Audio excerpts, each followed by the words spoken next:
ইদানিং সোসাইটিতে যেই রোগটি মহামারী রূপ ধারণ করছে সেটি হলো পায়ুপথের সমস্যা, অর্থাৎ মলদ্বারের সমস্যা। মেডিকেল সায়েন্স যেটাকে কলোরেক্টাল ডিজিজ বলে, যার পরিণতিতে ক্যান্সার হওয়ার ঝুঁকি সৃষ্টি হয়। আসুন জেনে নিই কোন কোন লক্ষণ থাকলে আপনি বুঝবেন আপনি কোনো না কোনো পায়ুপথের রোগে আক্রান্ত হয়েছে।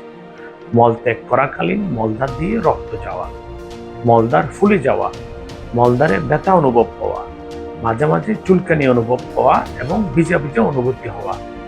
এই যে কয়টি লক্ষণের এক বা একাধিক লক্ষণ দেখা দিলেই আপনি ধরে নিতে পারেন আপনি কোনো না কোনো পায়ুপথের রোগে আক্রান্ত হয়েছেন।